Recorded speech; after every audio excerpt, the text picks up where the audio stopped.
Good afternoon, good evening, good morning, good day, free enterprise fans around the world.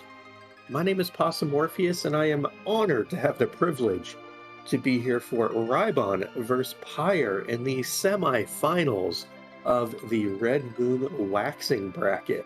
Both runners in here undefeated to this point in the tournament, both having made some amazing strides, through this tournament, putting on some great performances, and we shall see how they continue on. We're getting started quick here. We have a Cecil, a Rosa, we have a Hook, and a Dark Elf. Behind the scenes, we have Dave on tracking, and we have Dathis on restream. And to my right in the booth, none other than E Ninja 81. Ninja, how you doing this evening? I am doing fine, and wow, this is a nice start. Got the power couple. Yeah, no complaints as far as long term is concerned on this. Short term, definitely a little concerned for damage output, but liking the long term prospects with a Cecil and a Rosa. Yes. We got a list of nasty bosses here, as you always have on this flag set. A couple that jump out to me here. Obviously, having Golbez up there, D Lunars, and Wyvern. That to me says we might need a few extra Star Veils. So I'm a little bit interested to see what becomes of that. We also have some additional white mages. We have Porum showing up in Watery Pass, Tella showing up in Mysidia, along with Rydia. So we have, I think that's everyone who can be a white mage in our party right now. Yes, indeed. And it looks like Pyre's actually going up 4 deals to probably check in our character. Yeah, we'll find out our sixth character. We've already seen a middle sword and a Murasame, which would be great in other circumstances, but no edge tonight. So we have our mandatory one bard allowance per seed. That will be a fantastic character to keep in the Tower of Wishes, never to see the light of day outside of a spoon showing up. Yeah, pretty much. And we get to see the check of our last character. Yeah, we're going to get to see all seven characters within about probably 2.5 minutes here. So both runners very inclined to find some power for their team.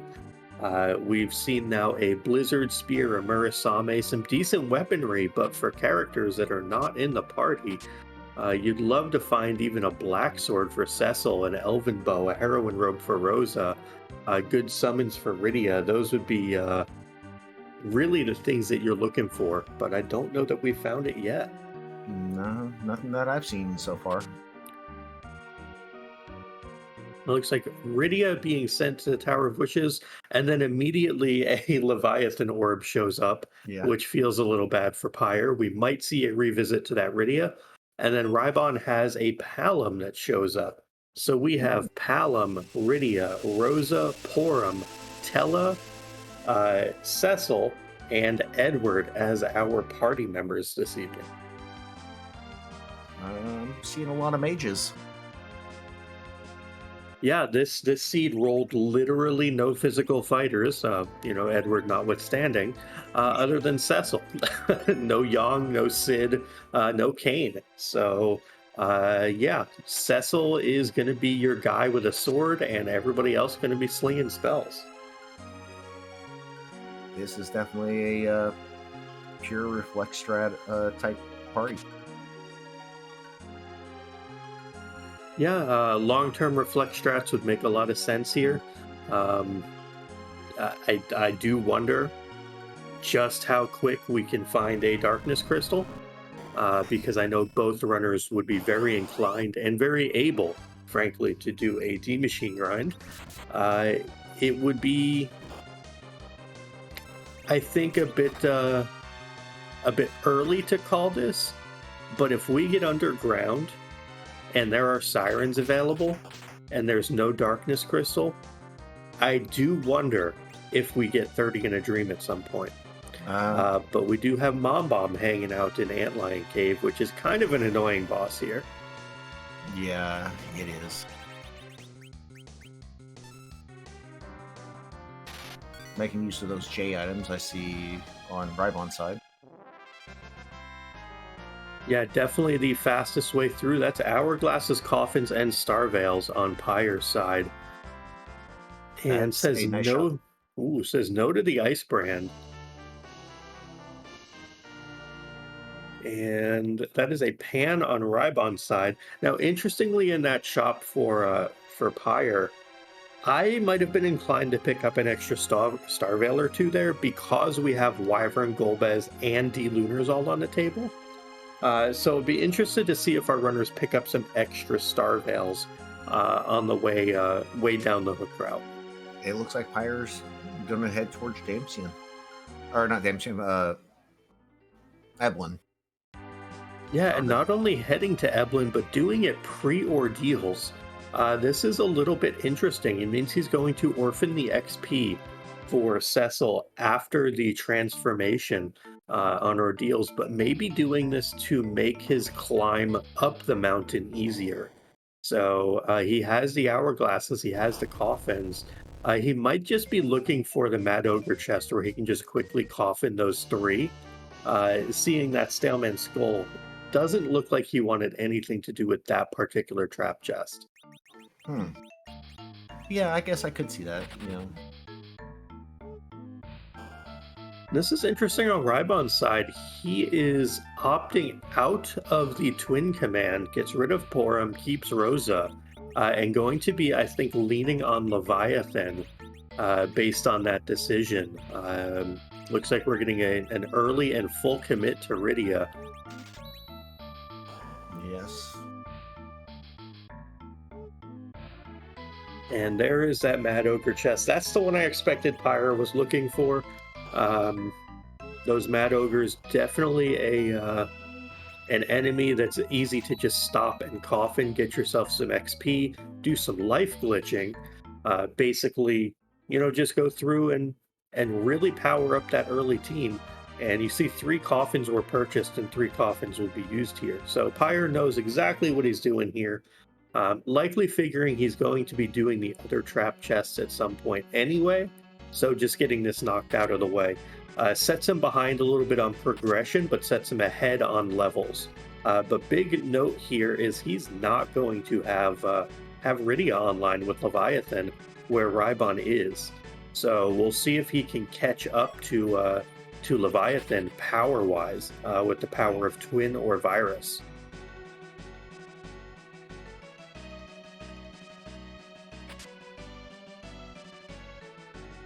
Oh, that is an Avenger. Yeah, there is part of me that thinks Pyre may not revisit Eblin Castle. He may say that Avenger is good enough. Go get through ordeals and just take that Avenger Cecil. Obviously, you know, you won't have the ability to cover when Cecil is berserked, but that's still fine. Also, Rhybon unhealed, running up to find Ogopogo, and well, Ogopogo going to give him the business there and takes a reset. So we'll see if Rhybon has a better plan. This is a fight in particular where it is really unfortunate that the Twin Command is gone for Rhybon, because this is a fight where Ogopogo does not counter Twin. Ogopogo counters basically every other type of magic. Yep, you are correct. And it looks like Pyre's going to get his, going to face that Mom Bomb there at Antline as well. And get rewarded with that pan. Yeah, we'll see if Pyre is as efficient with the J items as well. While we see Rhybon taking a Siren up on ordeals to get some MP for Rydia to be able to use that. I think he wants to just try to one-shot or two-shot, just make it a little bit easier on this party to kind of claw through that Ogopogo. And this is a byproduct of not having Twin available. This is one of the spookier bosses for his party. Looks like he's only at 91 MP though, so that is going to leave him just shy of being able to cast twice. So we saw an elixir get used to heal MP here for Rydia. We may see that second elixir get used if the back attack is rather rude. is bad enough.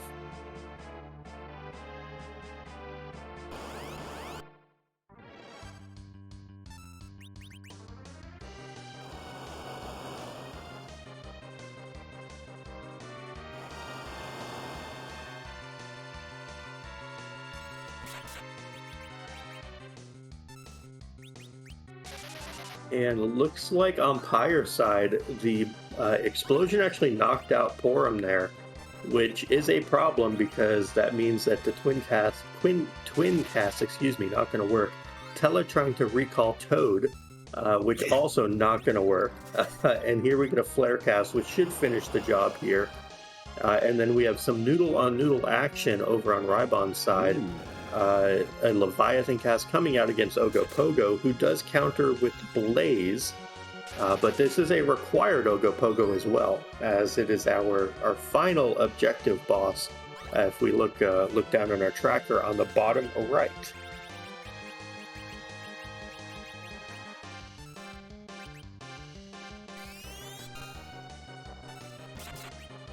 Okay.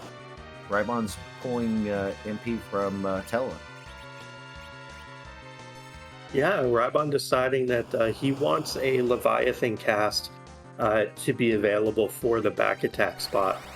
Removing the MP from Tella is a bit awkward because that is your source of blink. And speaking of awkward, who's that up on Hobbs? It looks like a Golbez. It's comedy night on Mount Hobbs. Yeah, I would be inclined to probably come back for this because this is a very wipeable fight here for Pyre. Speaking of wipeable fights, that Odin, not super friendly, but with Lit 2 with a Leviathan cast, with a couple of Thor Rages. Back attack Odin, not as scary, and also a Zeus Rage. That's going to deal like 2,800 damage, 2,300. So yeah, this is not going to be a problem here. Yeah. Tella going down is good for Pyre. Porum going down is fine. Cecil being the fastest character on the team right now is the one you really do want alive. So that's a good situation Pyre finds himself in. I think even if Cecil gets eaten here, you can still run buffer out a Starveil on Palom. So we should be fine to get through here. Yeah, this should be fine. Yep, and there goes the Starveil up. And there goes the small child down. Yep. Now, I do think with all of his party annihilated here, Pyre's going to be very inclined to hit Fabool next. For restore, yeah. Yeah, to get that heal. He does also have to make sure this wall doesn't wear off. And hopefully this attack does it. Yeah, we're just shy. So hopefully this attack does it. And there we go. 19 damage, going to finish the deal. Golbez slain on Pyre's side. And on Rhybon's side, I believe that's a rat tail that we picked up along with a set of guards.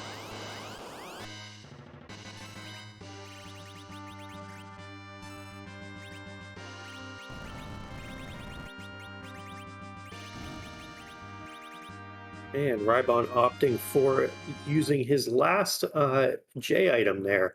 The Gaia drum pops out. The guards go away. That is the Kaipo guards. Neither guards will ever be an objective on the Red Moon flags, which is, because they are designed to have the nasty bosses as your objectives to make it a little more of a challenge. But yeah, those guards are gone. Golbez, we know, is off the table. Ogopogo is off the table. Odin also off the table. So we've already got 3 known bosses of our 8 tonight. So could be a bit of a zoomer here.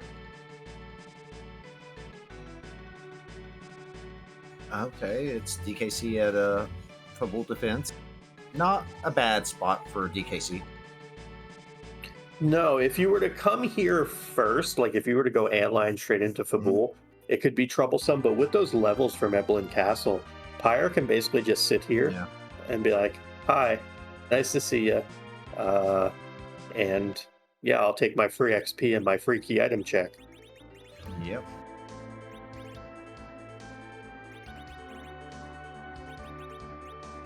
But that will be everything except the Rat Tail and Baron in for us on this end as far as key item checks. But we see now Rhybon making a play down to Eblin Castle, but this is without the hourglasses and coffins. So going to be interesting to see if he's able to efficiently make it through these fights.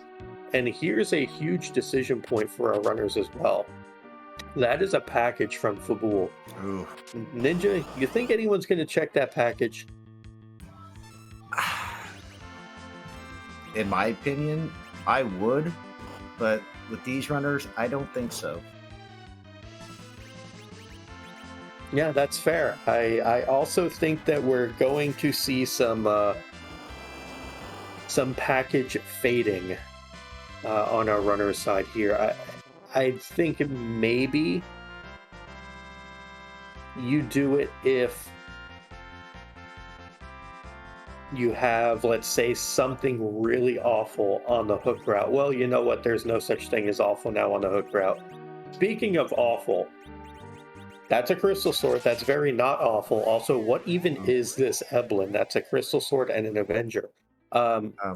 That's really bad news for Pyre, because having an Avenger already, he's inclined to never step foot back in Eblin. Yeah. Rhybon's not going to have that Avenger because he already has that crystal sword now. So, yeah, that's quite the T-Pro Eblin castle. Yeah, that's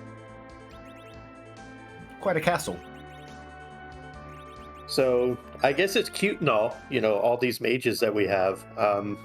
These mages no longer matter. Cecil Gobert. Pretty much.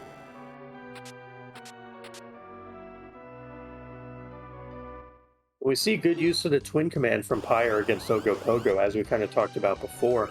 There is no counter when twin magic is used. So Pyre able to just kind of go through and just bluff and twin, and will make his way through this Ogopogo fairly easily. I think with less troubles, honestly, than Rhybon had. Might need to throw another J item here just to finish the fight, but we'll be done fairly soon. We see a rather rude antlion kind of hanging out in Baron in 2, but we have power. Yeah, supposed to be on the moon, but sometimes even antlion needs a vacation from being all googly-eyed. Okay.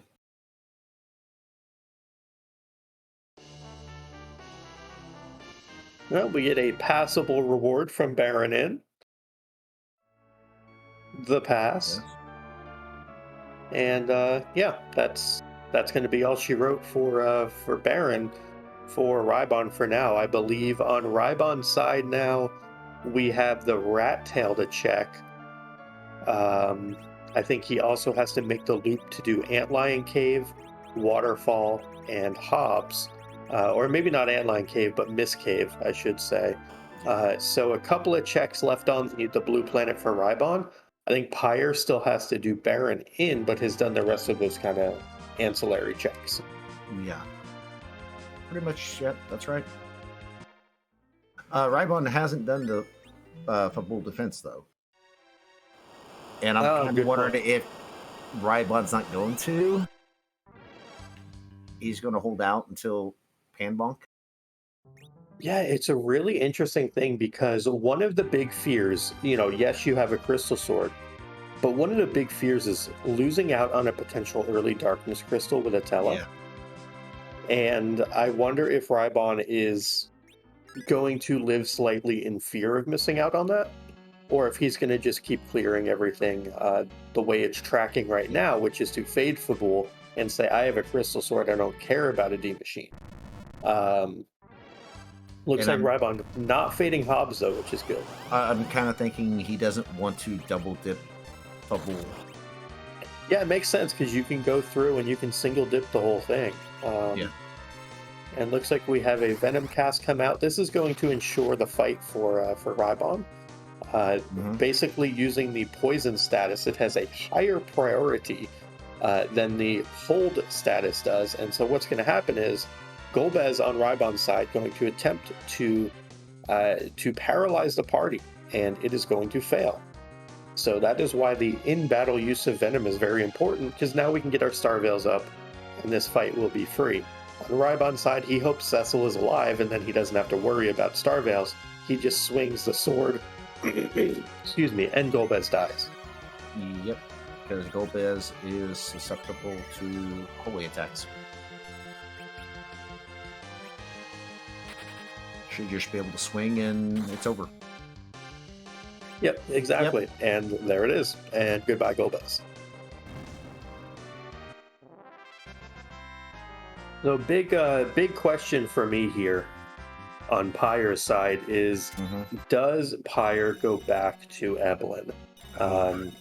I hope for his sake he does, but it would be very defensible if he doesn't. Yeah, I know. He did buy some extra hourglasses.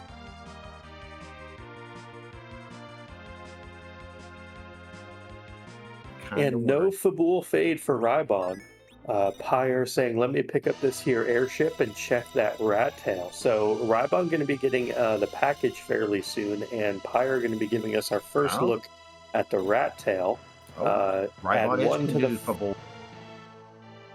Yeah, Rhybon going to do Fabul, which makes a lot of sense. Again, you don't want to miss out on that darkness crystal. Speaking of things you would like to miss out on, a dragon whip from the rat tail. Yay! Yay!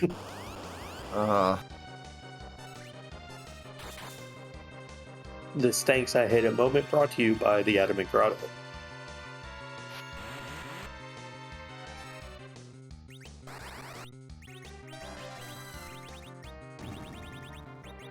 And it looks like Pyre's going to go to Baron in now. Yeah, it makes a lot of sense. It's his last key item check on the overworld. So he's going to be cleaning this up. Likely just going to go in Avenger equipped on Cecil here and just, bash his way through things. The Avenger is really good. So, yeah, just hit things. Pretty much.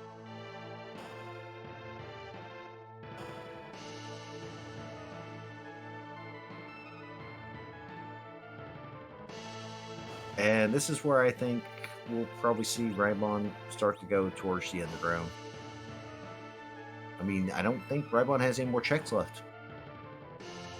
Rhybon has Zot 1 and Package as the only two things that we know would be new information. He does still have to turn the rat tail in, but we know obviously that's going to lead to Diddly and Squat. So pretty much. I would highly anticipate he does that, though. Then Watery Pass. Yeah, Waterfall check makes sense. We haven't seen it yet. It's a potential boss on the list, and in this case, it is not a boss on the list, and we go. I did not see who that was. Yeah, it was a bit fuzzy on my end as well, but it was not required. I think it might have been Dr. Luge. Or it might have been Bahamut. I think it was Bahamut. I saw a purple hat. The purple helmet. But there is Pyre's Pass, and Rhybon shortly will be getting his Dragon Whip.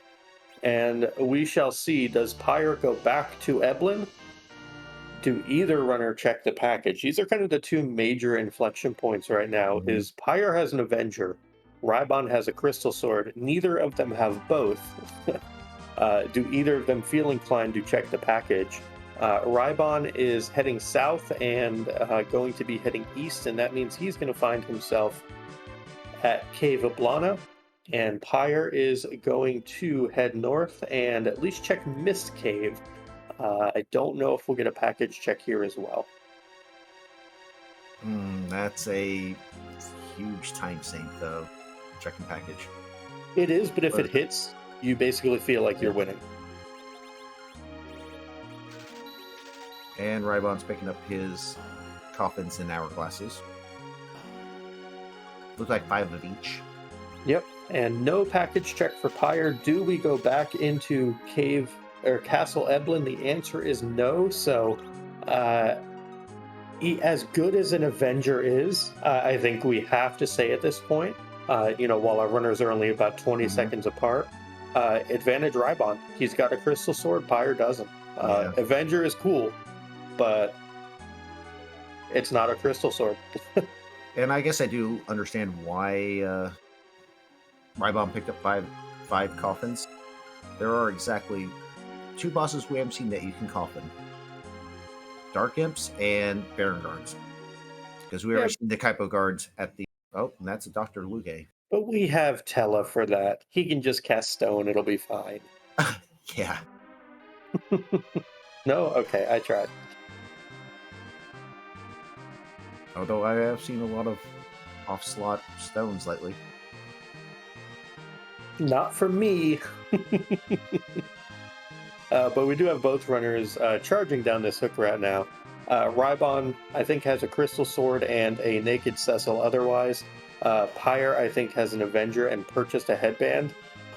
So our runners basically just running around. Their Cecils are going to be just hitting things with big sticks, and Luge going to be the recipient of a lot of that violence. Yeah. Pyre stopping to save here, though, tells me that he's going to be taking the Mad Ogres. Also worth noting, he did buy 4 coffins, so it does line up very well. Yeah. So I think we're about to see that on his side. Like glitching the ogres? Yeah. Makes a lot of sense. Yeah, absolutely does. Needs a little extra boost of the levels on your characters. Yeah. Boy, all this ninja gear. Yeah, honestly, we've had good, obviously good paladin gear as far as weapons are concerned, good ninja gear.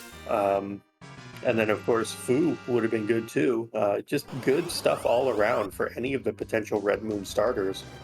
We see a Rubicante here hanging out, a little bit of French vanilla. And as long as Cecil doesn't get glared here, this fight is going to end very quickly. Yeah.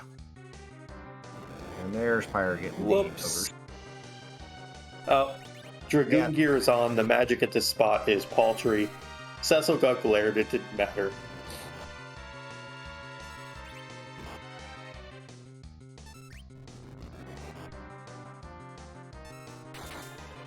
Ella taking a casual 4 times lethal from that attack.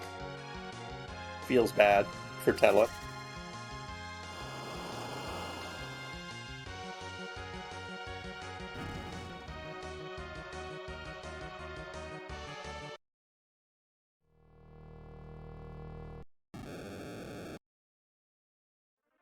And we have Pyre getting full value on these Mad Ogres. Porum getting full value from that that melee attack, though. That was a painful one. I just realized we have a very angry Cecil who is not covering anyone, so that explains some of why we have people getting punched.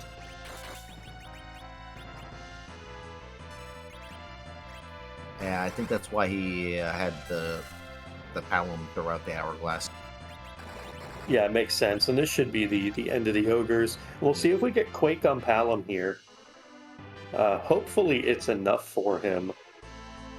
And there's Toad, there's Quake. So we pick up Blink on both White Mages. We pick up Quake on Palom, a Ninja Hat. I mean, you can put that on somebody. But yeah, that's not going to equalize what the Crystal Sword is going to do on Rhybon's side. Also, frankly, that Leviathan is stronger right now than Quake is. And that's going to help as well. But we see 3,100 from that Cecil. Luge going to have a Monday here. Yep.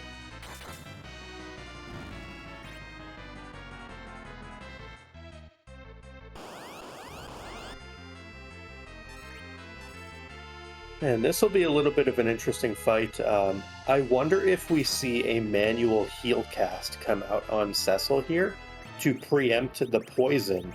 We see a heal potion being used. This is really heads up by Rhybon. And the reason that he's doing this is the poison prevents Berserk. But if you heal the poison, you can then Berserk him. So I really like this play from Rhybon.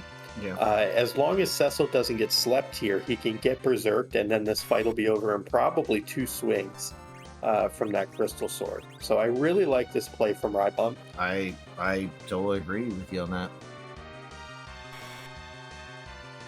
Ooh, Rydia does not like a laser to the base. yeah, that laser not the best, not the best for No. Rydia. Yeah, and that, if I remember right, laser is based off of its remaining HP. Yes, laser is 25% of Lugei's remaining HP. I think there's a small modifier in there as well. There's the gas on Cecil, which is certainly awkward, but this virus should do it. Yeah, and there Yeah. is Lugay down on Rhybon's side, very quickly dispatched, and we'll see if Pyre is able to do the same. And we're basically underground at roughly about the 31-minute mark when you finally travel down. Yep, absolutely. And it's interesting to note here for Pyre, having that Avenger means that what Rhybon had to do with the heal potion to then get his Cecil Zerk, Mhm. Pyre is not going to have to worry about that as we see King Queen Evelyn at the top of tower. Because the Avenger will persist through other status effects, even things Yes. like poison.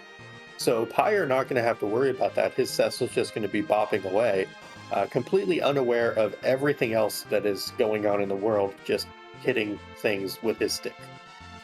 Yep.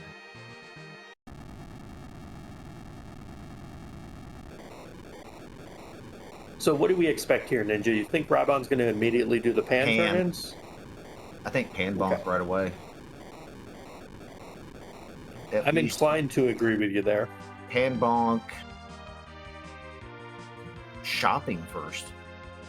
Not gonna lie, did not have Tomra first on my radar. No. I I would have figured. thought Pan into Feymarch or Dwarf. Yep. That's what I was thinking too. Oh, there's sirens in the Tomra shop. Looks like Rhybon picked up 7 of them. We see Cat Claws, but no Yong. And Strength Rings. I think we'll probably see one of those get picked up for Cecil. Yeah.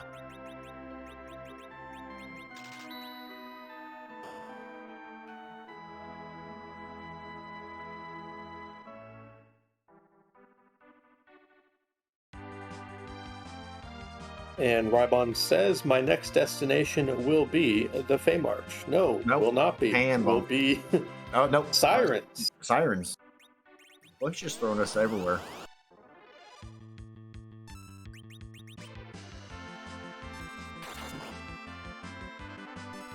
And worth noting, we're not necessarily going to be one-shotting eggs yet with Cecil. We No. come up a little shy.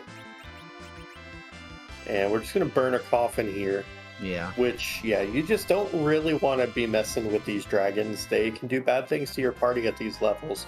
And this just goes to show you that even with a crystal sword, you can't necessarily beat all of your enemies with For those- just that. Cecil doesn't have multipliers.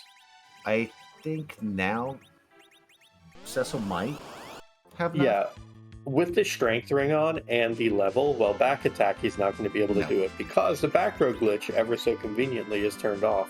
Time to burn their coffin. Yep, so one more coffin down. I mean, we know where the other coffins are, for sale, so it's not a huge deal. You can always go back and buy more. But we see on Pyre's side that Avenger making quick work of Lugay. Zoom, and Pyre also going to be underground about the 34-minute mark, so about 3 minutes behind, but certainly not enough time to call a race. The Crystal Sword certainly gives Rhybon an advantage, but bosses are fickle objectives. You just never know where they're going to be. Yeah.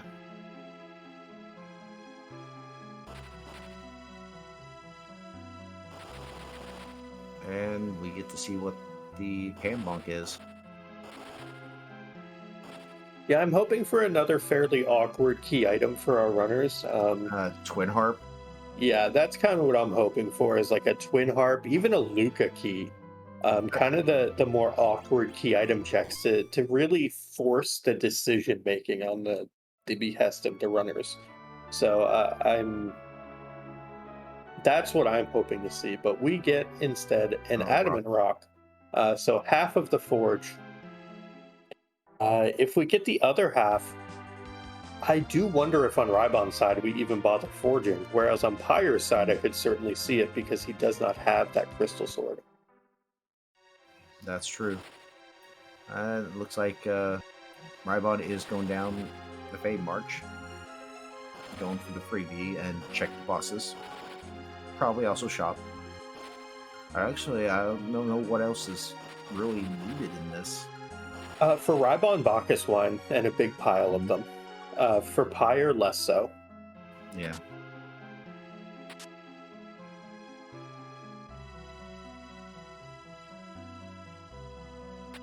And looks like we get a White white spear. I know that one of our members in chat was calling for something like 90 white spears earlier on.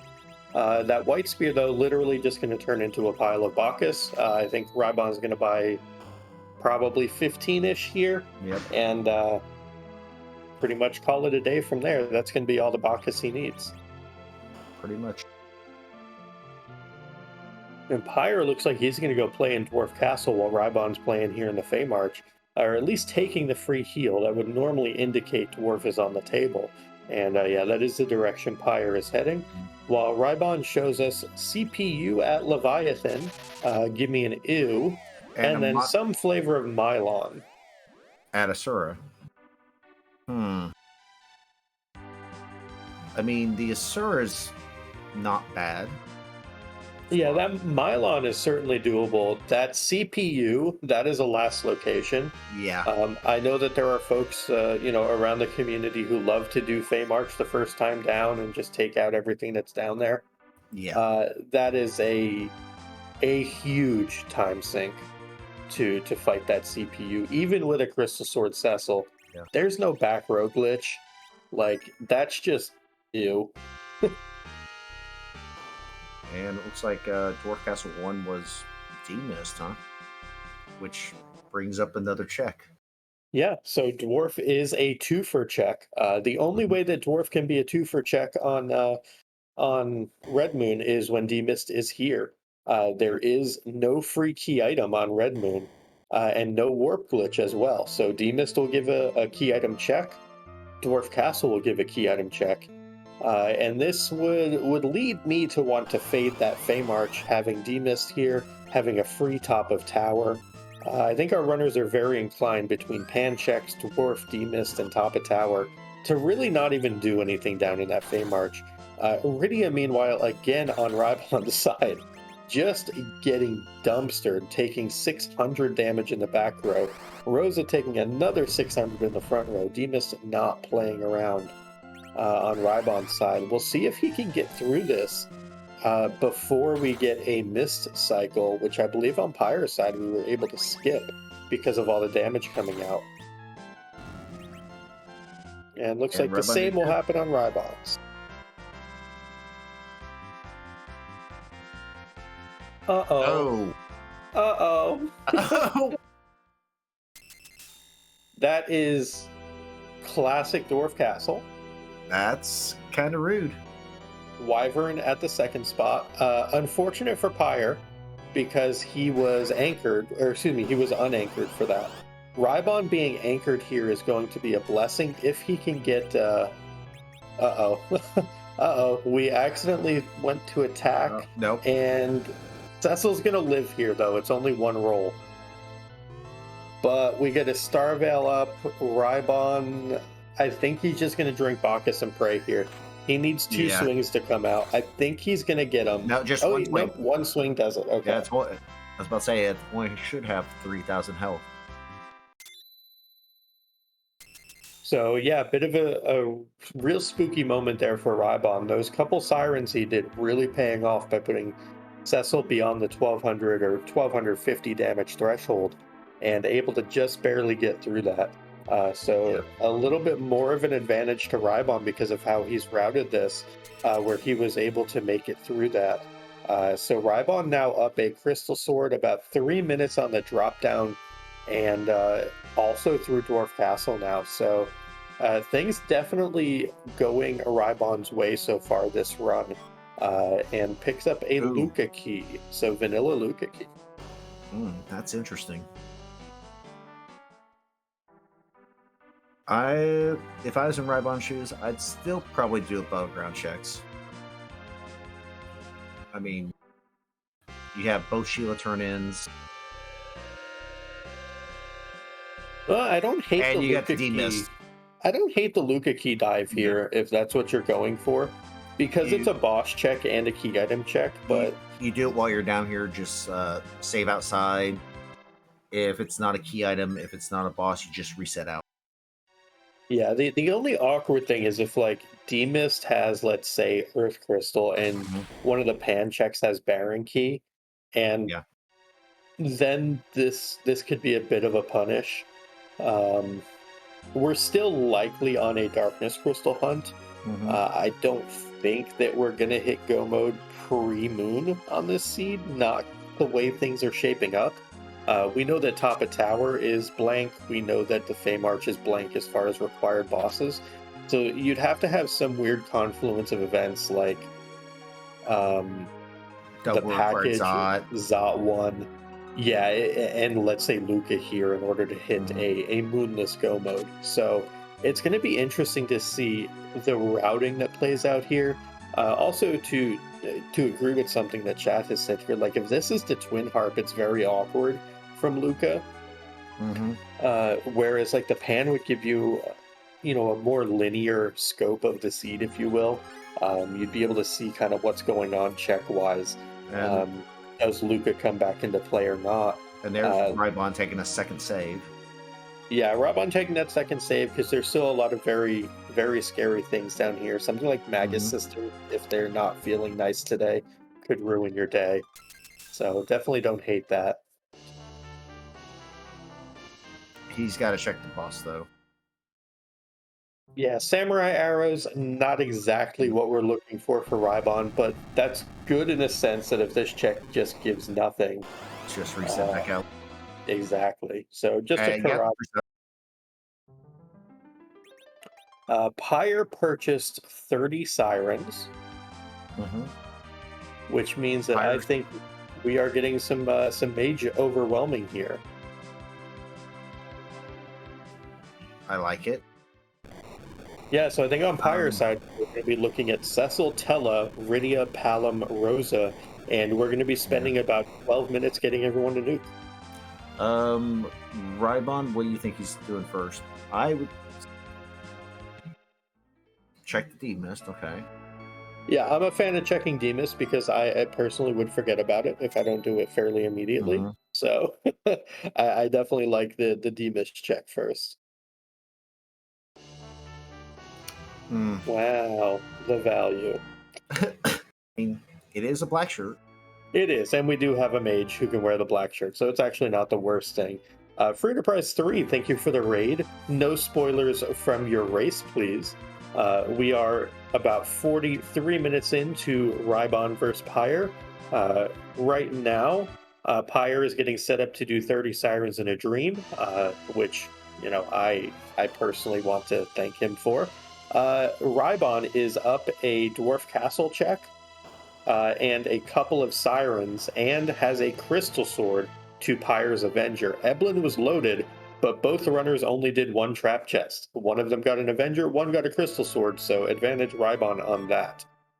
So right now, Rhybon is, I would say, decidedly ahead, but you just Ah, never know. that was a tower key. That was indeed a tower key, and we do know that King Queen Eblin is up on the top of tower.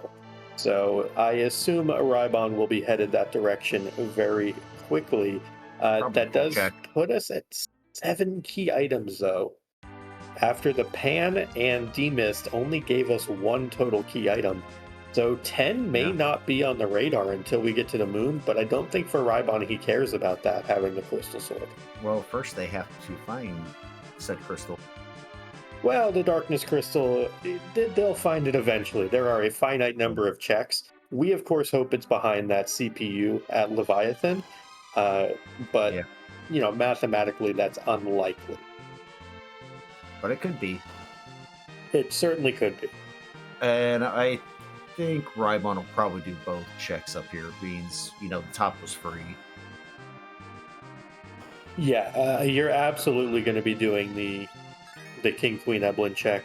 It looks like what Rybon's setting up for here is he's going to go through and run all the way up to the top of tower, take on King Queen Evelyn, Hmm. reset back. Yep, Um, I get the idea of this. Yes, yeah, that way he has the save spot right there at the tower key room. yep. Because he doesn't care about XP. He doesn't care Hmm. about key items. So if this is nothing, he'll just reset back. Yeah, Um, but if this is say Baron Key or Earth Crystal, he has to take it. oh yeah, absolutely. Yeah, Baron, Earth Crystal, Darkness Crystal, Twin Harp are the four key items he probably keeps. He might be inclined to keep a non-progression key item because it would get him closer to 10. It's completely up to how Rybon wants to handle it though at this point. Yeah, I don't know if it was like say Pink Tail, the Sand Ruby. I'd probably reset out. Yeah, I'd personally be inclined to take it just because I would want a better chance at 10 key items. Like, yes, Cecil is going to be wonderful with the Crystal Sword, but Hmm. you at some point do want to do a small grind That's and true. or at least fight moon bosses with 10 key items. I Yeah. think I personally would be inclined not to reset out, but I can definitely see the logic behind resetting out as well.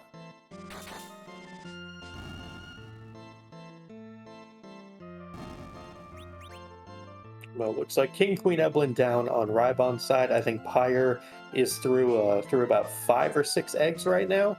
Yeah. So a couple minutes left still for Pyre's grind, and we get rewarded with Oh, a Darkness Darkness Crystal. Crystal. I have a feeling we are going to be keeping that. Yeah. Uh, yeah, definitely. This also tells me that we will not be playing in the Fey March anytime soon. No. Uh, still checking the tower though. I mean, you're already here. You might as well do it. And that's Asura, Asura. not a friendly boss, but is a boss that our runners will be dispatching today. Yeah, one shot, goodbye. Only 600 health here. And we'll see what becomes of the Tower Key tournament or Tower Key reward for Rhybon. Hmm. If it's the Earth Crystal or the Baron Key, I can certainly see him go through and doing those checks. Yeah. If it's the Twin Harp, I could certainly see that being faded. Yeah. If it's the Pink Tail, I don't think we even get that being turned in. Nope.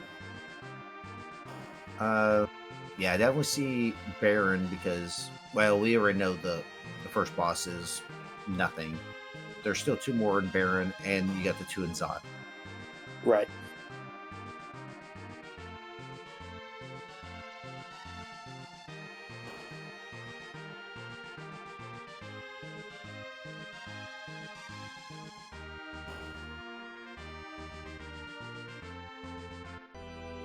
All right, and we have a 4,000 damage quake coming out on Palom for Pyre. That's a large quake.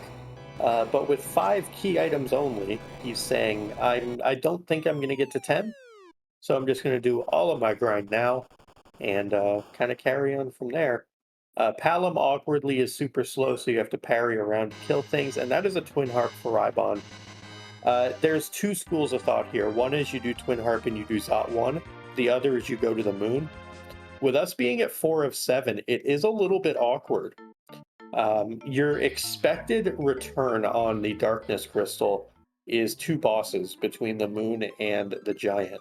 So, with Rhybon here going to the moon on 4 of 7, there's a very realistic chance that Go Mode is not on the moon.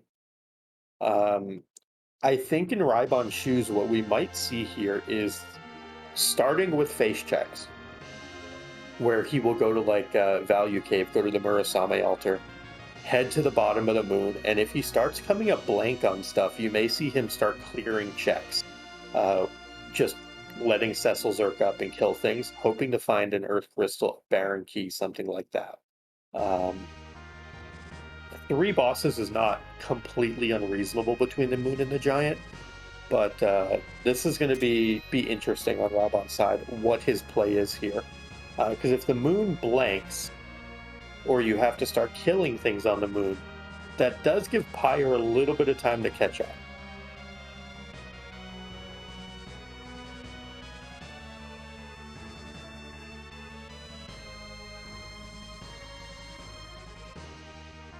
And to answer a question from chat, Wyvern was at Dwarf 2. It caused Pyre to wipe.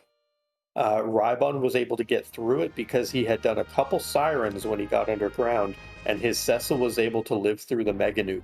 It only has one roll there for a max of about 1250 damage, and Cecil had just enough HP to get through it. So those couple early sirens that Rhybon did really saved his bacon there. Oh, and I see Rhybon's actually going checking K value. Yeah, it makes a lot of sense. Cave value is the only spot on the Moon where you can peek the boss first. Rhybon's saying, these Dark Imps are free. Do I want to take these Dark Imps? And you could see that hesitation where he's like, oh, I need 3 bosses. I might need key items. Do I do this or not? It's tough. I mean, I'm not sure if Rhybon still has coffins on his side.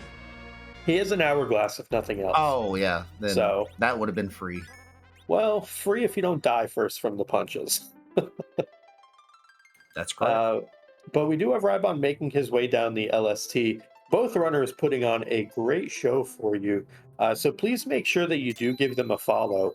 Rhybon and Pyre, to this point, undefeated in their runs through this tournament. So they have both done amazing jobs going on through this tournament so far. Pyre has beaten Flurry, Zilch, and Woobear, all tournament regulars in his path here. And Rhybon has beaten Couch, Infinius, and McBain, also tournament regulars. So no easy paths for either of these two runners as they have made it here. And let's see what the Murasame altar has for us. That is required D-Lunars. And we see Rhybon immediately zerking up. And you may wonder, well, why are we zerking against D-Lunars? Well, Crystal Sword hits the undead portion of the D-Lunars and will deal bonus damage. Now, the problem is Virus is a really rude spell. Virus hits Cecil. Right here. That's 1400. Virus hits Rydia. We're going to get some fires here. I think we might see a fire wipe out Cecil when this Quake fails to kill. This is a little bit awkward. And this is kind of the worry about, oh no, Cecil with 2 HP. And dies with the tick at the end. Well played, Rhybon. Okay. Wow. Sometimes you are just blessed in your run, and it's just going to be hard to beat that. And that's the other half of Forge. The other half of Forge. Yeah. 10 key items. Everything looking peachy on Rhybon's side. Yeah. You gotta love when those sap ticks hit and wipe out your party. And it looks like he's gonna finish the rest of his grind now. Yep. Bacchus, Hourglass. There is a chance that this could go a little sideways if the Entangle hits exactly Palom, but it didn't, so we're good.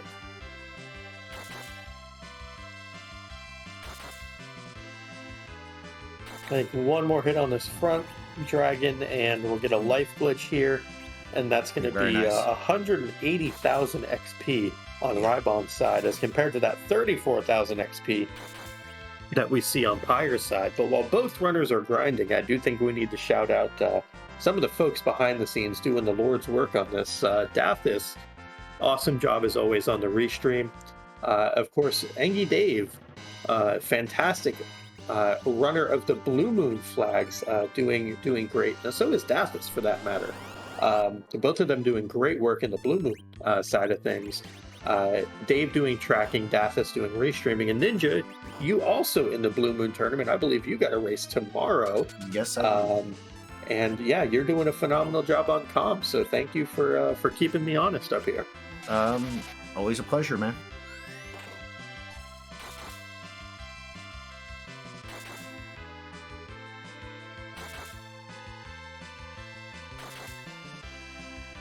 And it looks like we have a lot of eggs being done on Pyre's side. I think he is nearly done with this grind. I think he might need maybe 2 or 3 more for Rydia.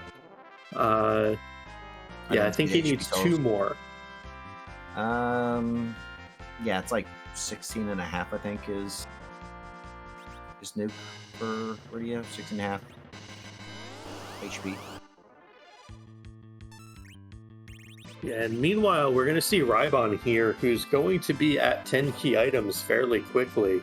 Or not key, 10 key, be at nuke and white fairly quickly by virtue of these hourglasses and this gold dragon grind. Just chewing through these gold dragons, and it's going to get really difficult for Pyre to come back from here, because now we know that the moon has value. We know that dwarf has value.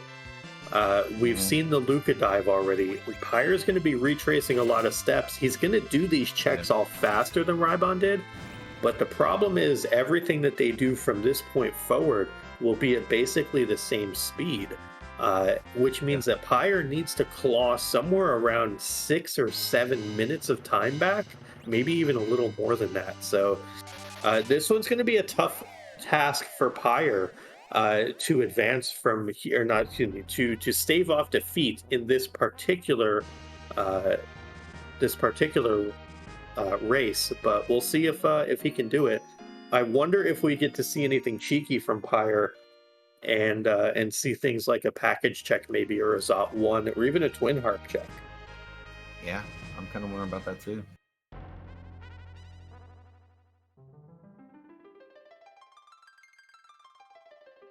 But Rhybon, now having done the D-Lunar spot, not going to bother forging, which is expected. Yeah. But is going to head to the bottom of the moon, still leaving those dark imps on the table at Value Cave. But I think those will be some dark imps he worries about later. Yeah. I think he goes straight down to the very bottom. Hits White Spear, Rhybon, and Masamune. Yeah, I do wonder if there's a world where he goes Crystal Sword Altar first, because he doesn't want to have to kind of backtrack. I could certainly see that, where you would go Crystal Sword Altar first, take whatever fight is there, and then go to the bottom of the moon, just so you don't have to make a second trip kind of on Lunar Subterranean Floor 6.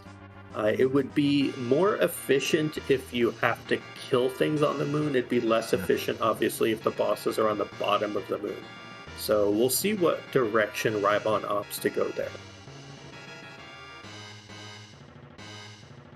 Yeah, and there's some still really nasty, and he is opting to go to the bottom of the moon.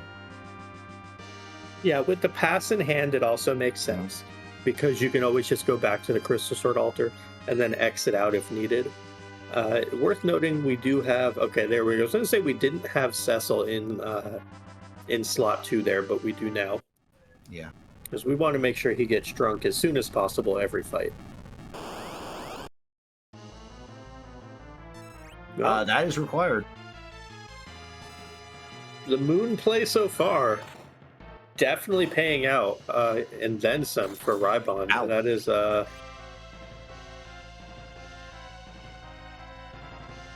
that's a Kainatsu to go with those D-Lunars. So White Spear Altar, Murasame Altar, and we'll see. I'm not sure if he actually stopped the wave. I believe the timing should be correct on that, and then Cecil is just going to end this fight. Not before putting the old man to sleep. Well, poor Rosa, though, got punched twice in this fight. Yeah. Turtle, very unappreciative of white mages, apparently. I guess so. And Pyre done with Dwarf on his way over to Luca.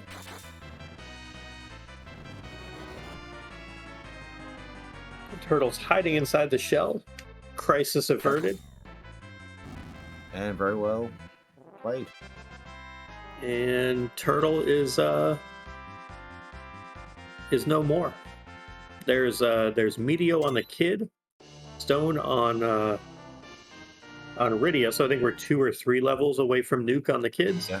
and a Dragoon Spear as a reward, so the reward is kind of whatever. Yeah. But we'll see, do we get a Moon Gauntlet? Do we get a Lunar Vow? Those are the only 2 things we're looking for. Pogo Gauntlet. Ogo Gauntlet, it could be. This is a good party for it, though. Yeah, I know. That is a Baigen that exists at the Ribbon Room that I don't think we're going to fight right now.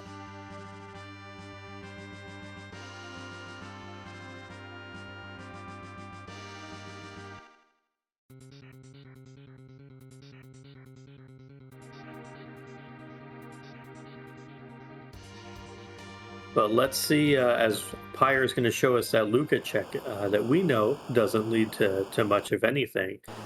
What he is here, and Ninja, you gone done it again, friend. I willed it into existence. Just because you had this gauntlet here in one race, Yeah. now you just wish it upon everybody every time. Is that how it is, friend? Yeah. It's fine. It builds character. Oh, it builds something. The moon, though, absolutely chock full of value. The nice thing about this gauntlet, of course, is that we're going to get all the levels we need. Yeah, So, you wanted to grind on top of a grind? Yeah, go. You grinded so you can grind some more. But to be fair, you want to grind for this fight. Yes, you do. Pyre gets his complimentary black shirt from Rydia's mom, which for his party is fairly helpful. While this behemoth has decided that it really wants to punish Palom for existing. Yeah. One more hit, though, and I think this behemoth is down. Not before it took a chunk out of Rydia, but first 2 fights are down. Evil Mask, Behemoth are down. Next up is another Evil Mask, then a single Red Dragon, and then 2 Red Dragons. But yeah, here we go. Yeah.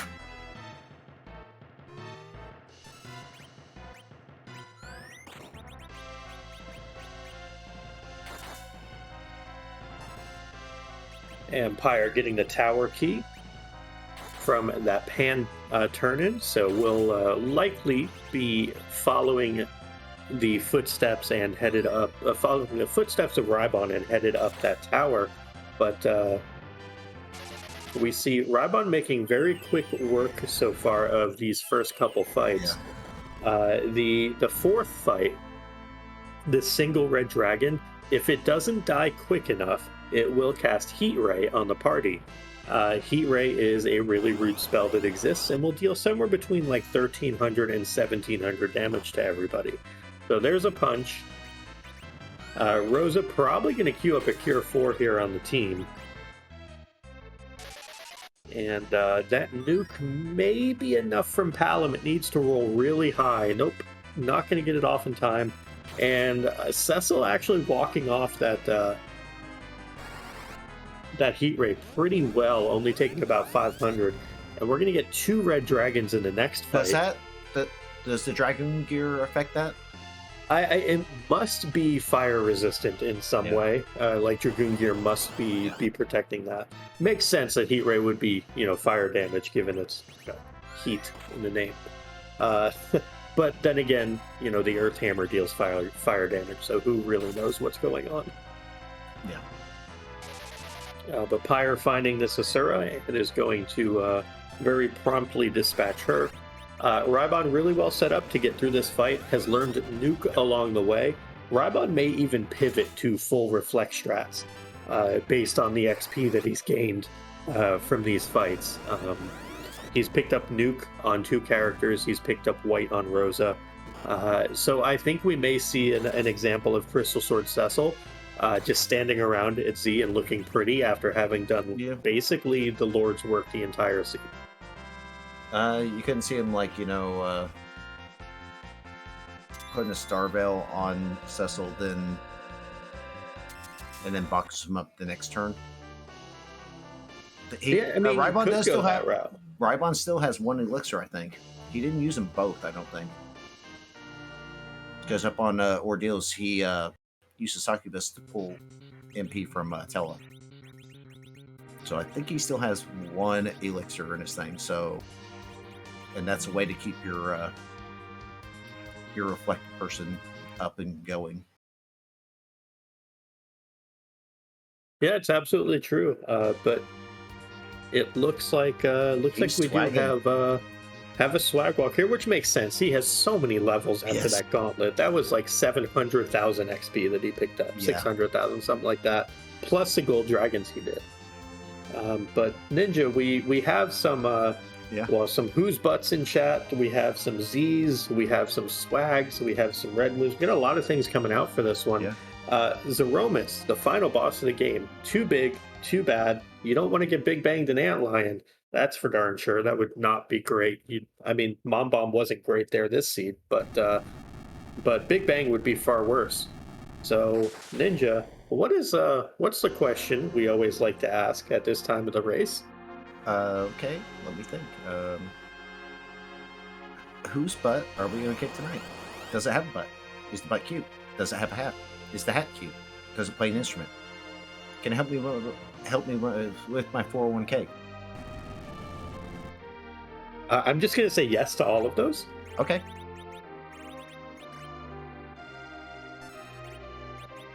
Does it wiggle from Scala Kitty? Ooh, I like that.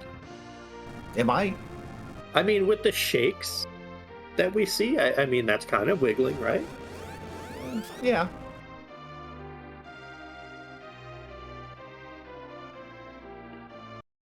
The true colors emerged.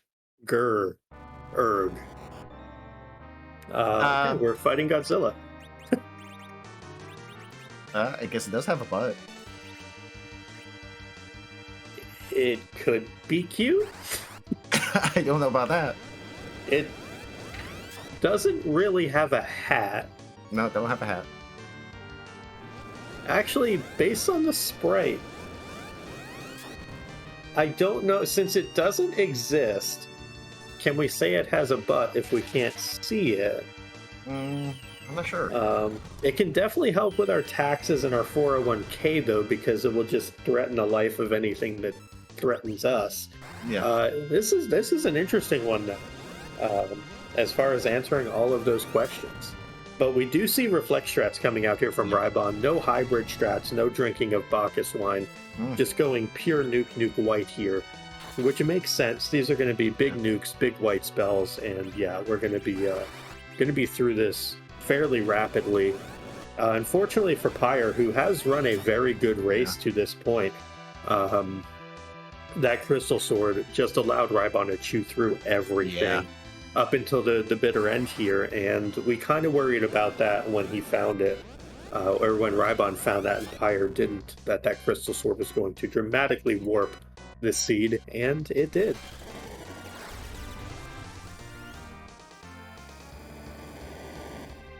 Yes, you are correct on that.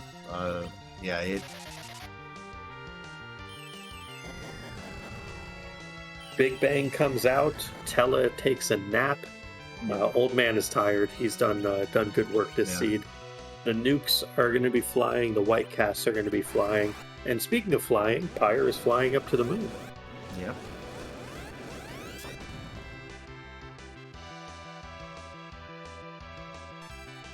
And I reckon we're about one nuke away. I think Rhybon has the same count as I do on this. But I think if our math is correct, this is it. And that is the crumbling of Zemus and Rhybon absolutely breezing through this seed and breezing right into the interview booth. Now up 1-0 in this best of 3 versus Pyre. Kryptonite be darned. Rhybon, GG's to you, sir. Thanks, Passive. And Dathis, I don't know what I did to upset you. but let me know what it is, and I promise I'll never do it again. You Oh. cannot say anything about upsetting and things like that. Dathis gave you a crystal sword. Come on, man. Yeah. And then he gave me a heart attack in Dwarf 2. Yeah, but you Yeah. had more than 1200 HP. Yeah, I was actually a little concerned, like, wait, why am I trying to Starveil? Oh god, he's still alive. Bacchus. So yeah, obviously, I don't know where on the timetable we are, what you have found out or what you haven't yet. But you had a crystal sword. Your opponent had an Avenger. Both of you only did one trap chest in Eblin. All of the goods were there, but you end up with the goodest of goods, which really warped the way this one played out. Yes, it did. That was my thought when I was going through Eblin. I'm like, is there a chance Pyre doesn't find his crystal sword? Probably not. And I also thought after I found that crystal sword, I could just leave, which I ended up doing, but there could still be something like an Avenger or a power shirt that could amplify my damage, but, crystal sword is good enough. And I agree with you there. Your early game party comp, it seemed like that Leviathan was enough of a driving factor for you to take Rydia. Definitely was helpful, but against that Ogopogo, that one boss in particular seemed like it might have given you a bit of pause. Was there ever a thought to dropping Rosa and keeping Porum so you had Twin online, or were you always committing to that Rosa play over Porum? I had that thought when I was going up ordeals, when I dropped, Porum to pick up, I believe, the Rydia or the Tello or both, whoever was in Mysidia. I'm like, am I making a mistake right now? Twin is really powerful early game. But I also thought, well, so is Leviathan. And I have Ice 2. I can probably bluff a couple times, get through whatever is waiting for me on ordeals 1. Wasn't expecting to Ogopogo, which is why I popped the Siren early. Twin would have made that a little faster, but I guess it saved me a little time because I didn't have to go back into Mysidia to pick up Rosa, because with Cecil and Tella both, there really is little reason beyond like the 10 or 15 minute mark to have Porum in your party. Mm-hmm. Yeah, definitely makes sense. As far as when you got underground, another one of the big determining features of this race was you did a couple Sirens, which meant your Cecil had just enough HP to survive that Wyvern.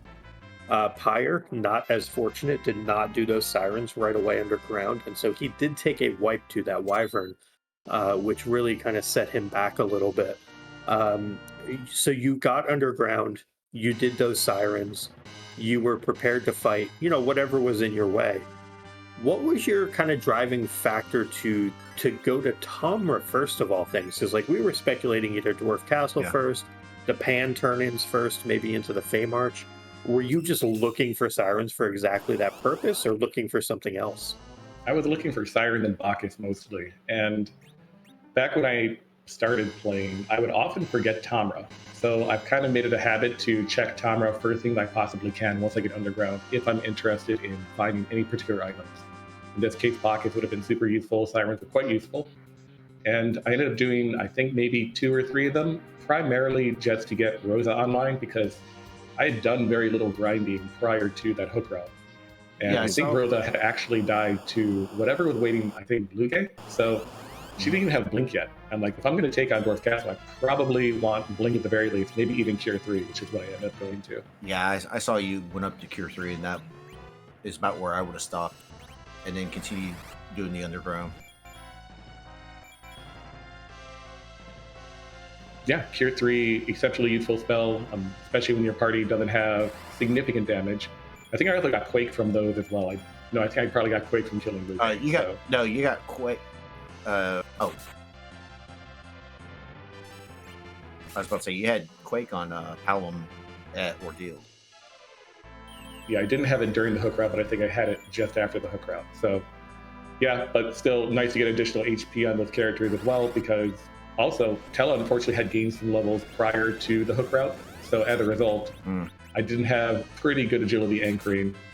And luckily, there was, 10 key items fell into my lap at the right time to get a little bit of grind done through those gold dragons, and then that alt gauntlet witty up there at Masamune provided the remainder of the experience I needed to get to nuke on both Rydia and Palom.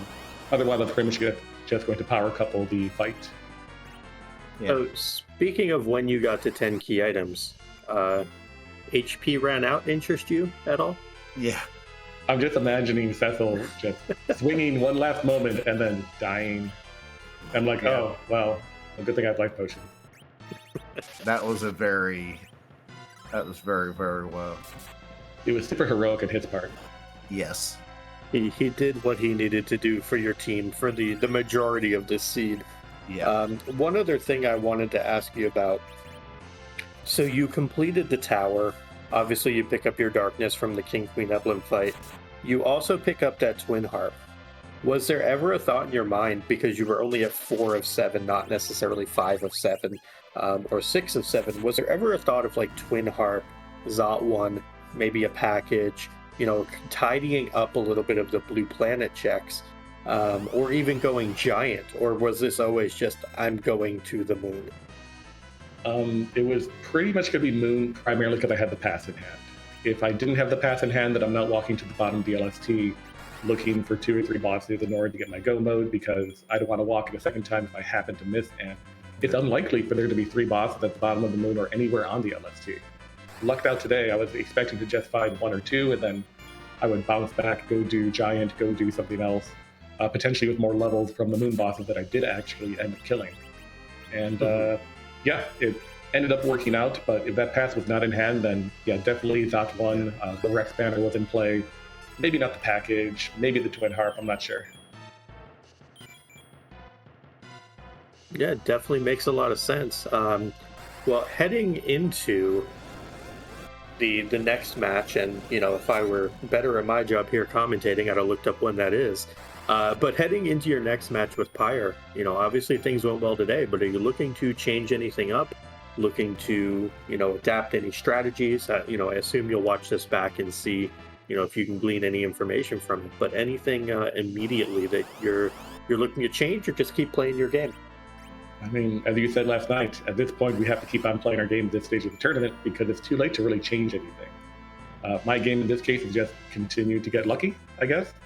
But maybe play a little conservatively. But I played a lot more aggressively this seed than I normally do, because Crystal Sword just makes that aggression very rewarded. If Crystal Sword was not waiting in that Evelyn chest, then this turned out extremely differently. Yeah, definitely makes a lot of sense. Ninja, anything you got for Rhybon before we let him enjoy some sort of victory celebration for the evening? No, you pretty much covered everything. GG's again, Rhybon. Appreciate it. Ninja, Possum for comms, Dave for tracking, and Daphis. Well, I guess I appreciate you for the alt gauntlet and Masamune, because it was a pretty nice grind at the very least, and not as difficult as I remember it being. But appreciate it all, and see you next time. Thanks, Rhybon. That's what I'm here for. Yeah.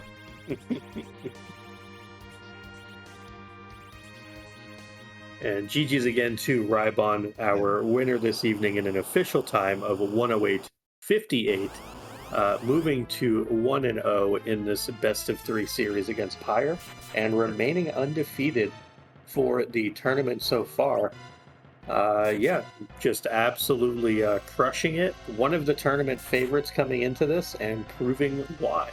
So GG's again to Rhybon. Yeah, Rhybon is one scary racer. He is, in fact, quite good at this game. Yes. And on Pyre's side, it looks like they did wipe to the old gauntlet. Yeah, this gauntlet is a whole lot harder when you don't have a Crystal Sword Cecil. Yeah. So there's a couple of things here that are awkward for Pyre. One is we have this Cecil who is avenged, which is awkward against behemoths. It also means he's not covering. I might be inclined on Pyre's side to have a back row Cecil here and a back row Rosa, and just take the fight kind of safe. not Yeah. having that power overwhelming. You really want to be, making sure you survive this fight. Yeah. The gauntlet is an interesting one at this location because it's effectively the closest thing to a boss rush that you have in Free Enterprise. Every other gauntlet, maybe the Crystal Sword Altar gauntlet notwithstanding, are just regular enemies. Yeah. But every single enemy in this gauntlet has the boss bit. They are all absolute endgame content, and there's five fights. 6 total enemies because you have double Red Dragon at the end. So it's just a situation where it's less about just kill it before it kills you and more about just live. Normally, you just want to, dispatch the enemies before they have a chance to kill you. Things like, Kainatsu,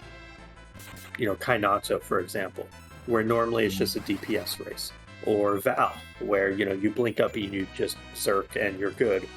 D-Lunars, as we saw with Rhybon, you just Crystal Sword Cecil Zerk and be done with it. It got a little interesting, but it was doable. This is a gauntlet where you normally can't just go full offense. With the reflected whites and reflected nukes that the Evil Mass do, with the punches from the behemoths, with the heat rays from the dragons and their punches as well, you have to kind of play a little defensively on this gauntlet. And that's why I think for a lot of folks, back row Cecil, he's not going to take damage here. So that's the one change I would like to see Pyre make with a full mage party. I think he's going to get through it this time. He's much better set up. I think this heat ray may still come out. Nope, actually gets through without even the heat ray, so that's awesome for Pyre's side. And should be able to get through these double Red Dragons now. And I see Rosa's, I think, throwing out a Cure 4. Yep. Yeah, just make sure the party is healed up.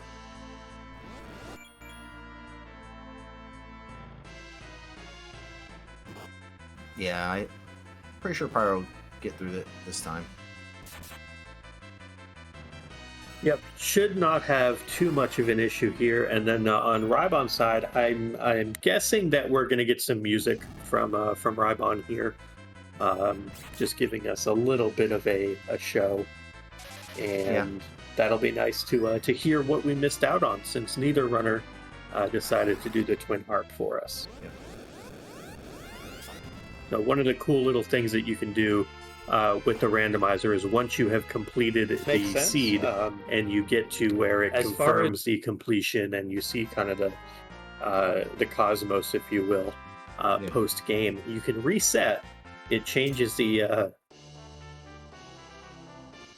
settings, if you will, and it allows you to come peek the twin harp song with Bedward. And we get some Final Fantasy Mystic Underground music. You did those Mountain Range of Whirlwinds, which might be better known, I believe, as the music from Mount Gale in the game. I think you are correct on that. But Pyre, up to 6 out of 7 bosses, has completed that poopy gauntlet and is going to check the Crystal Sword Altar. Of note, he has skipped the D-Lunar fight to this point. One of the things that we might see is the Avenger coming off of Cecil, just so if it is the D-Lunars, you don't end up in a situation where you're just bludgeoning them with a low-powered weapon. But let's see what Pyre is able to find up here at the Crystal Sword Altar. We are greeted with the Magus Sisters, and Pyre says, thanks, no thanks. Yeah, no thank you there.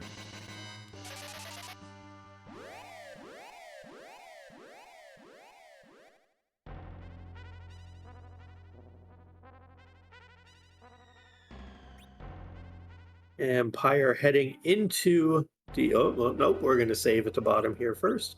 Going to head into the Lunar Subterrane one more time. Going to likely be peeking the Murasame Altar, and we'll get his D-Lunars.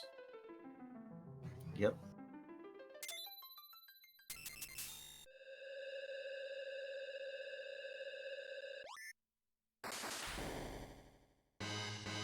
But for Pyre, a very well-run race. Just things did not go his way. In general, on T-Pro, when you get an Avenger out of Eblin, that's going to be the best thing you're going to find. It was completely defensible for Pyre to say, nah, I'm good. I agree.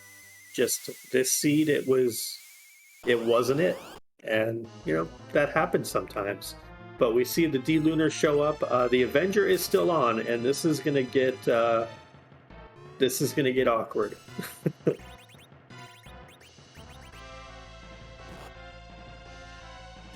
I live in fear for Pyre here. Yeah, because these viruses hit rather hard. Yeah, as Rhybon proved, these viruses don't mess around.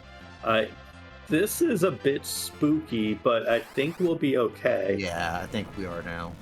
Cecil focus firing on that front D-Lunar means that we are going to have some fire counters come up, but... Fire counters hit hard, too. They do, but we should be okay. Although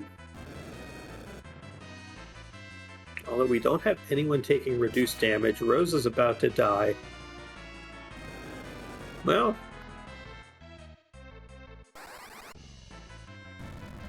I think it's still fine, though. Maybe Cecil will live with like 8 HP again. No, we're still fine. Okay.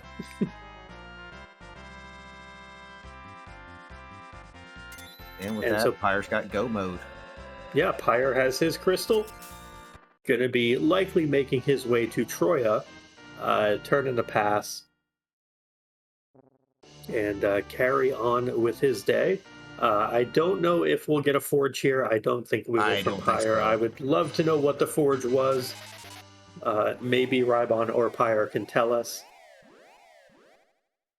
Yeah. But yeah, Pyre now going to be heading back to the blue planet.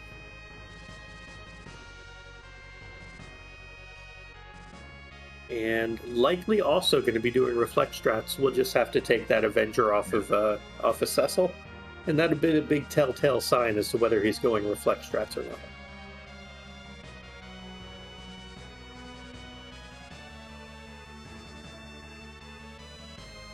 And Pyre just smashes that house. That house knows what it did. I'm sure it does. And Avenger comes off, the Legend Sword goes on. Yeah, there you go. As it was meant to be. Party order is set up as needed. We have a level 59 Palom. I think we're going to be able to get through this fight okay. And into the void once more we go. Yep.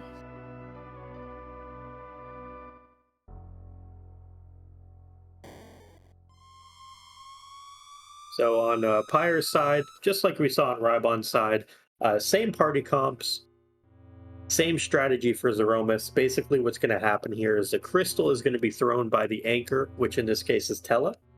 A Star Veil is going to go up from whoever your waller is, which in this case is Cecil. Then you're going to queue a white with your white caster, which is Rosa in this case. And then you have your two nukers acting last. The reason why all of that works is at battle speed 3, it just lines up perfectly so that your nukes can fire to direct nerf, your whites will fire after that, and then your second nuke can just start being reflected. You don't even need a silk web or anything like that, and the battle just flows extremely smoothly. So for anyone looking to set up reflect strats, this party layout that you see, and that you saw from both runners, is perfect for reflect strats. It keeps your battle cadence exactly where you want it, and it really lets you have control over the full fight. Yeah. Actually, the other night I was kind of doing a run where that was where I had to do was reflect. Kind of learning it. Yeah, I know you're a much bigger fan of Berserkers than you are reflect strats at this point, but it's definitely a good skill to have. Yeah, I'm starting to learn. Your Pyre seeing Godzilla, getting everything prepped here. The Star Veil goes up. The white cast is queued. The nuke is queued. and the damage will start to come out. 10k is in fact damage. Palom doing work. Yeah, Palom's doing all kinds of work.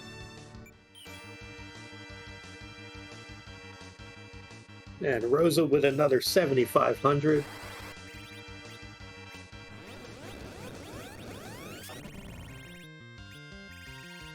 And Tella going to make use of that Cure 4 spell. One of the interesting things, well, not going to make use of Cure 4. Night, Tella. One of the cool things about Cure 4, even on Tella, is that Cure 4, if it's used as a single target, will always heal the recipient of the Cure 4 to full health. So Tella, even if he has like 1 wisdom because he's got a curse ring on, Cure 4 will always heal to max. So it can be really nice to have Tella around just for that reason. Or, to take nukes to the face. Yeah, on the other note, Tella has a magnet in his head that just attracts nukes. I mean, normally it's Eddie, but I guess That's Eddie true. and Tella are both destined, from the vanilla story, to always have intertwined paths. So they both have nuke magnets. That's for darn sure.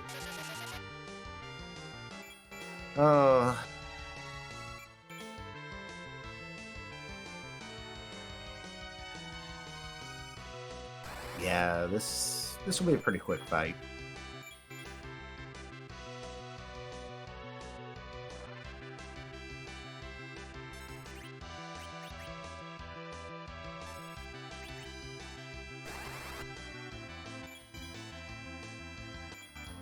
Yeah, I think we're probably 1, maybe 2 nukes away. I've been trying to keep track of the count. I think you're right. I think it's 2. We do see a second shake, but I doubt we're going to see another shake because we have a white and 2 nukes queued. I have to imagine lethal damage is queued at this point, especially with the damage Palom's been doing. And yeah, there it is. Okay. That's just slightly off on my count. Well, GG's to Pyre, finishing second place in this race. But again, no small task getting to this point undefeated. And I believe we are joined by Pyre. GG's to you this evening, Pyre. GG, Pyre. GG's, thank you. So I know that, or I'm assuming anyway, that you have had time to talk to Rhybon about where some of the time differences happened. I'm assuming you're aware of the Crystal Sword's existence at this point? Yeah. Okay. Yeah, that... I will say that, in the booth, one of the things we were worried about was when you found that Avenger that you have zero reason to ever go back to Eblin, because the majority of these seeds, that's the best thing you're going to find out of Eblin or probably anywhere. So your decision there, I think, completely defensible. Just got kind of the wrong end of the stick on this one. So wanted to ask you some questions about non-Crystal Sword related things. So early party comp, you, and this was a bit of unfortunate as well, frankly, you replace Rydia, and the next box you open is a Leviathan Orb. Did you have any thoughts of going back to pick up that Rydia to get her online, or were you just going to stick to like Twin and that sort of stuff from there? Well, my original plan was, because I've had success with this in Asyncs, is take Dark Knight Cecil into Eblin early when I have a Palom, if there's coffins and hourglasses available inside, if I get a starting hook. So my plan was just to run in there and do 2 of the ogres and the cat chest to get Palom up there decent enough, and just steamroll the blue planet from there. But when I got that Avenger, it kind of pushed me out earlier than I intended. Because I was going to go back for that other chest, but I wanted to try to get the Avenger Cecil back online. But I had to make a couple of quick stops to get some actual MP to get through ordeals. Yeah. Yeah, definitely makes sense. It was kind of the thought process that we had here as well was you were just looking to get that XP, get up ordeals quicker so you can get that Avenger Cecil online, who did work, just, not as much work as, Crystal Sword Cecil. Yeah, But what can you do? yeah. So Yeah, when you got underground, and you were still very efficient getting underground, I think you were only like 2.5 minutes behind, something about the like Ray. that. Yeah, Um, you ended up going to Dwarf, and now keep in mind both of you got mega nuked, but Rhybon had done two sirens to get his Cecil to about 1300. Yours, I think, was only at about 900, somewhere around there after the Demus fight. And you took that wipe to that Wyvern, and it seems like it kind of changed your course a little bit, where you ended up, hunting down the sirens and then going for the big grind and all of that. Was that Wyvern kind of the deciding factor there as to, okay, I just need my levels and we'll suck it up and deal with this? Or was there something else that you were kind of thinking of the entire way through? Well, on the way through, I was hoping the Avenger would get me a little farther. With the HP, I didn't want to do sirens, then slowly go back through there. So I figured now was as good a time as any to get uh, everybody to nuke, because it wouldn't Mhm. took a little longer than I thought, because I didn't know when that the darkness crystal was going to show up, because I typically don't go to the top of tower, but since it's free, I just happened to go up there this time. Yeah. So it's trying to get as much power as I could so I could get back through Dwarf quicker without having to go through the Demus slow again. yeah, and I understand that completely. Yeah, that also definitely makes sense. And then when you went to the moon, you got to see everybody's favorite gauntlet, or at least everyone in chat's favorite gauntlet. Yeah, Um, you did not necessarily have the party composition for it, because mages versus that gauntlet, frankly, are awful. But you were able to get through it. I know that you had the first go around didn't go quite how you wanted. Um, but what were your thoughts with that gauntlet, other than, oh boy, yay? Oh, I was prepared for it just in case with the nukes. Mhm. I would have made it through the first time, but of course my input didn't take twice, and I nuked myself in the face twice, and that Mm. yeah, I kind of saw wiped that. me. So other than that, I think I would have made it through without an issue before that. But since I had to redo it, moving Cecil up so he could get swinging right away made it that much easier. Because I've had to do that gauntlet with all mages before, so as long as you are patient, you can get through pretty decently. Yeah, definitely makes sense. We kind of alluded to it that it's one of the few fights in this game that is more survival based than just pure unadulterated offense, where you're just Yeah, killing things before they kill you. Because, yeah, because well, that gauntlet will kill you. yeah, and you cannot affect it with any sort of items. But, Rudest spot for sure for it, but oh, yeah. always fun to see. So moving on to game two, obviously you were undefeated coming into this. Rhybon has been publicly on record saying you're his kryptonite. Um, but as far as your gameplay, anything you're looking to change, anything you're looking to keep the same, kind of where are you at?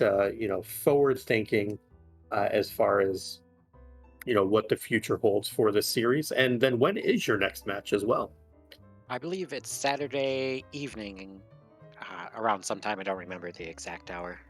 But my next thinking is, um, if I get the same exact start, I'll probably do the same thing because I actually like that start. I haven't done it Mhm. quite a few times in asyncs, even with DKC and not getting levels on Cecil. I think I'll stick to my guns and stay in there to get Palom the extra power, if I have a Palom, that is, in there and check the two boxes that are easy to check for sure, especially if I have coffins. So I think that's the only other thing. Other than that, a few mistakes here and there. Um, the grind wasn't the best, but just gonna try to do better. Yeah, definitely. I mean, you still ran a really good race. Just kind of got the short end of a couple different sticks on this one. I have no doubt that that'll turn around for you in game two, and certainly look forward to seeing that on Saturday. Yeah, I'm looking forward to it. I want another crack at it. Yep. GG's again, Pyre. Thank you. Yeah, GG's. And if you have any final thoughts or words, maybe something for Dathis, feel free. Yeah. Nope. This is all my own fault, so. All right. Well, you enjoy your night, Pyre. GG's again, and thank you for putting on a heck of a show. GG's. Yep. GG's, thank you, and night. All right, Ninja. Well, I think now that we have been joined by both of our runners for interviews, I think we got to find somewhere to send everyone for more free enterprise, because there's always more free enterprise this time of year. If I'm not mistaken, before we head over there for the race on Free Enterprise 2 between Dr. Cossack and Starman, we got to tell you all about all of the races coming up tomorrow, because boy howdy are there a bunch of them. Oh, yeah, there are. We have 5 restreamed races tomorrow. Cubs Rule and Y2 Sky on RPG Limit Break at 7 o'clock Eastern. Bardic Panda versus Lenifis at 7 Eastern as well on Free Enterprise, which is this very channel. We have Kyrios versus Gambit on Free Enterprise 2 at 8 o'clock Eastern. Commander Leonhardt versus Slippery at 9 o'clock Eastern on Free Enterprise 3. And then Solaris and Possum Morpheus, I think I know that guy, at 10 o'clock Eastern on RPG Limit Break. So 5 restreamed races tomorrow, and then we have a number of non-restreamed races as well. Ninja, you are involved in the first race of the day against Rowdy Roddy Sniper at 5:30 Eastern. Yes, I am.